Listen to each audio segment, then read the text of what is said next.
There's another thing that's going on too, Mr. President, that seems to be totally unrelated, but I want to call it out. If you're looking for a kosher delicatessen in Chicago, let me tell you my favorite, Manny's. It's right off Roosevelt Road in downtown Chicago. The Raskin family's owned this deli for many years, 80 in fact.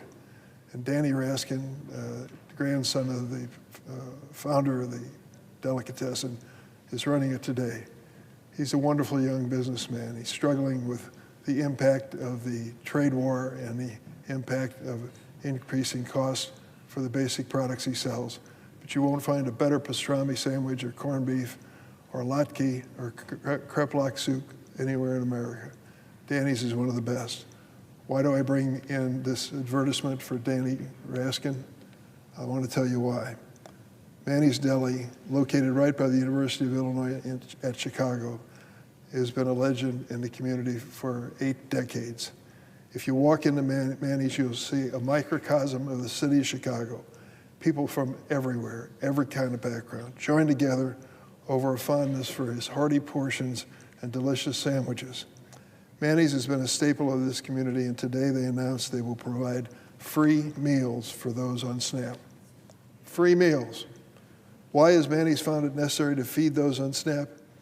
Because President Trump became the first president in history to deliberately disrupt the processing of November SNAP benefits, jeopardizing 42 million Americans' food security.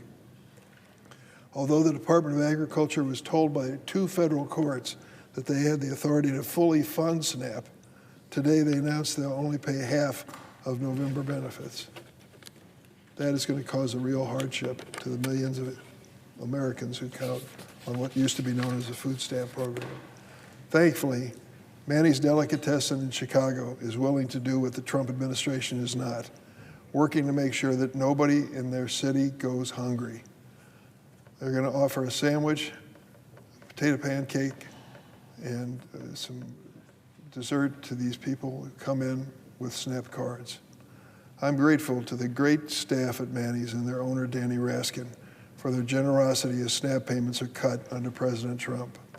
And Manny's isn't the only restaurant in the city of Chicago helping those on SNAP. It's one among many stepping up across Chicago to make sure that Illinoisans don't go hungry. Taza Italian Ristorante, Wooden Paddle, and one of the better pizza places, Lou Malnati's, other restaurants as well, are offering SNAP recipients free or discounted lunch during the month of November. I'm grateful for their assistance as Chicagoans face the reality of President Trump's cruel SNAP cuts. And I hope we here in Washington will learn from the kindness demonstrated by these restaurants and that they will work as hard as they do to feed and keep America safe. Let me just add in closing, there's another man involved in this story, and I want to mention his name. It's Wayne Gordon.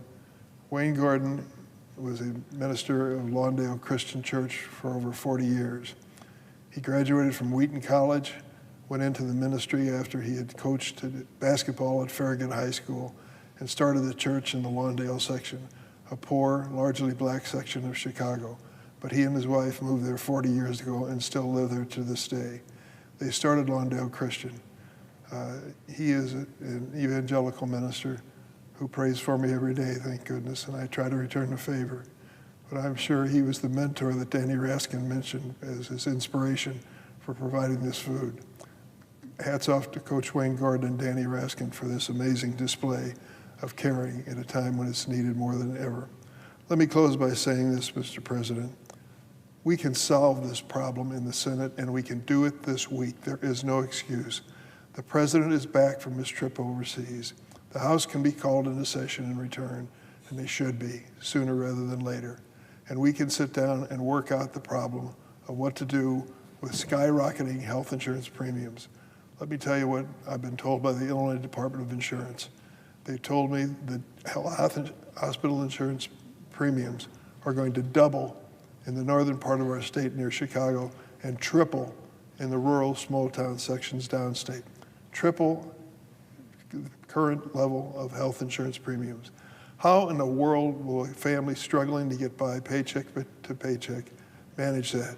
That's a legitimate question. My Republican friends should join me in asking that question. And they should go beyond these vague references the president made last night on 60 Minutes about we have some ideas. I've heard that for years now, and we don't know what those ideas are. What we should do is sit down and work together to solve both problems. Open up the government, which we can do when we reach an agreement, and we can, of going forward on health costs that are going to make 24 million Americans lose their health insurance. We all should share feelings about the families that are struggling with this, both things, and we can do it if we work together. Drop the fanfare, close the door, find a table, invite the president and the leaders, Republican and Democrat, get it done this week. We can do it. I believe we can if we have the will to do it. I hope some people will step up on the other side of the aisle and join in this bipartisan effort. It's the only way to end this government shutdown. I yield the floor.